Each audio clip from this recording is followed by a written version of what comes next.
Saya katakan pada ibu saya, bahkan Allah akan turunkan saat di dunia. Ayah saya meninggal saat saya masuk pesantren.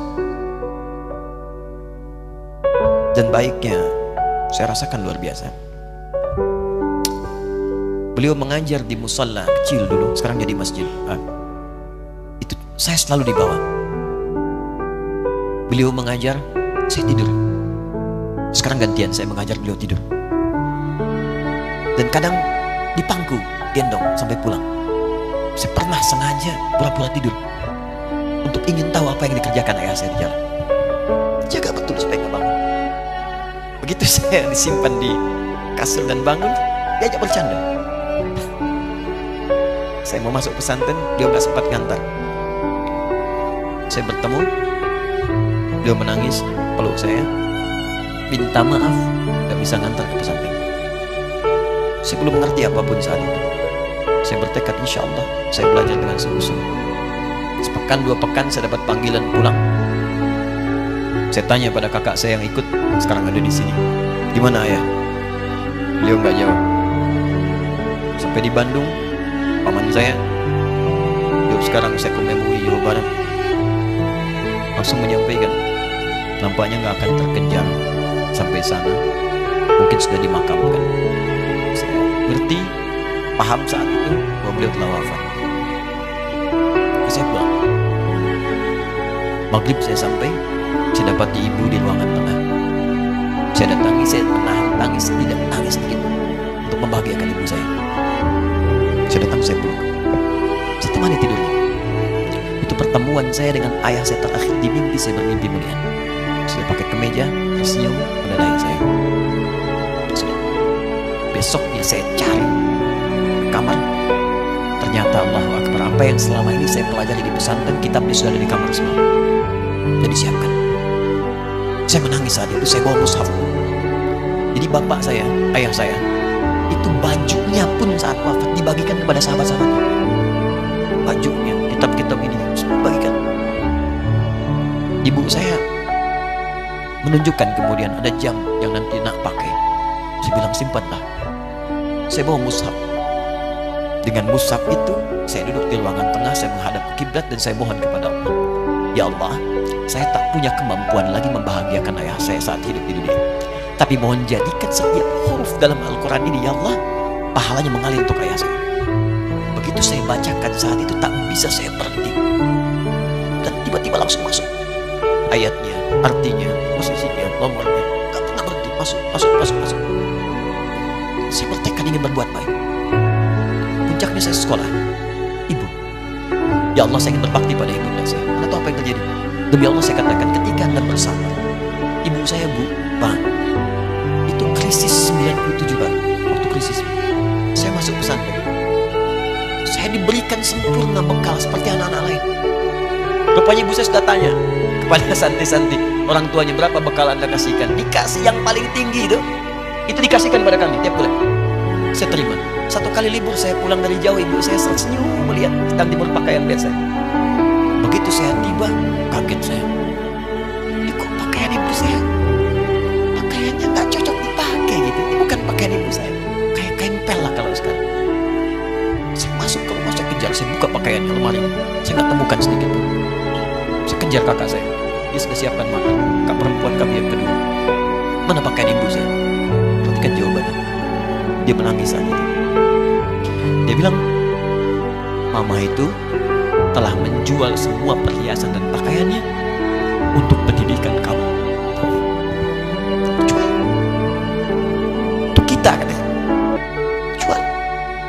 Dan bertahan dengan 150.000 per bulan saat krisis. Jadi rupanya ibu saya itu makan nasi sehari cuma sekali. Beliau mengajar. Di berangkat sekolah itu cuma makan pisang, minum kopi, makan nasi di malam. Saya bilang, ya Allah, saya akan ganti baju ibu saya dengan kain ihram dan saya ganting tangannya di Masjidil Haram. Itu apa yang terjadi? Begitu saya kuliah di Libya, alhamdulillah, saya berangkat, saya mulai mengajar, saya serius belajar. Saat itu kemudian Allah mulai berikan jalan. Saya ingin sungguh-sungguh Malam saya bangun, saya sholat, saya belajar, saya menghafal Quran, saya belajar riwayat Quran. Sampai puncaknya tiba. Saya ditugaskan pemerintah Indonesia saat itu untuk jadi petugas haji di Mekah. Saya telepon ibu saya. Saya bilang, Ma, saya insya Allah akan haji 2010. Saya telepon Februari saat itu. Saya dengar suara, terbayang wajahnya indah, senyuman, bahagia. Alhamdulillah, nah. Kapan berangkat? Tahun ini insya Allah. Saya bilang, dan saya tidak akan pernah berangkat kecuali mamaku akan berangkat. Terdengar nada pesimis tapi senyum. Dari mana katanya? Allah akan kasih, saya bilang. Saya sedang bekerja berusaha karena Allah. Mustahil Allah akan sia-siakan. Berapa butuhnya? Porsinya 25 juta. Kapan harus ada? Bulan Juni. Ya, dari Februari ke Juni itu. Ya, Juli bukan Juni, Juli. Ya, jadi saya masih ingat bulan 7 5 bulan itu. Saya ibu Pak, nabung saya. Saya beli tabungan, saya niatkan untuk ibu saya haji. Bulan Juli mesti setor 25 juta. Jadi semua tabungan masukin situ. Ada yang ngajar ngasih, masukin situ. Masukin semua. Tepat sepekan sebelum itu kemudian didaftarkan, saya buka tabungan. Allahu Akbar, karunia Allah luar biasa. Tadi butuh berapa? 25 juta. Begitu dibuka, Masya Allah, 1 juta. Karena beasiswa nggak banyak, 1 juta.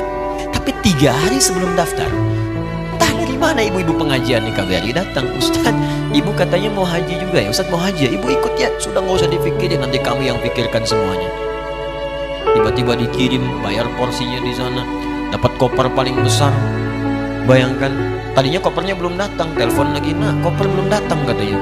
Saya bilang, Ma, tenang aja, apa hajinya nggak jelas ini? Tidak jelas, saya bilang, insya Allah. Ya, nah cuman beritanya berbeda. Begitu saya telepon lagi, Ma gimana bisa? Nah, telah keluar pengumumannya. Kapan, Ma? 2013.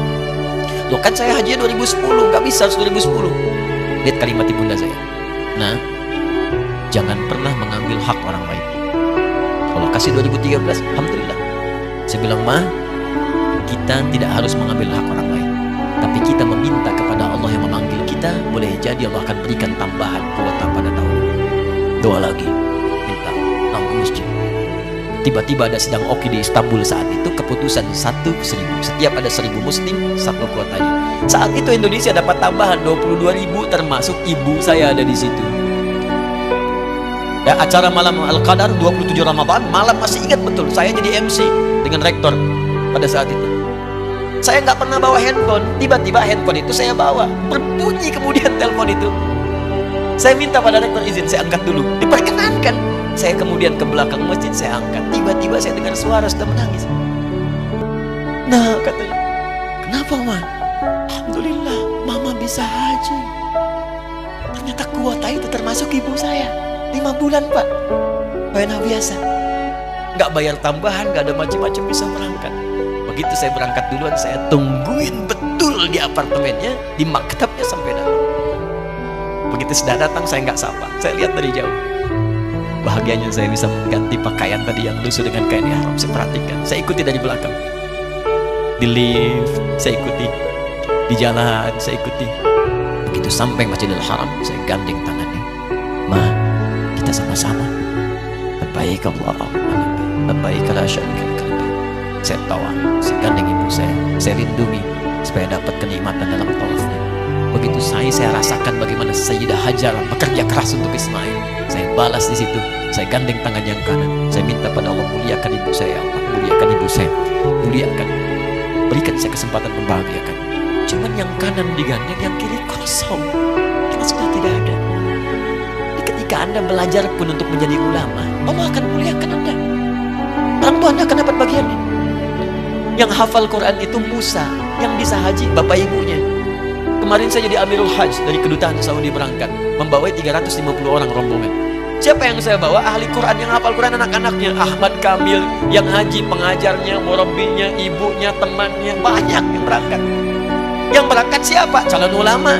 Dia jadi ulama itu, jangankan sudah jadi, kalau benar caranya, baru bergerak pun Allah pasti akan jaga. Kalau benar caranya.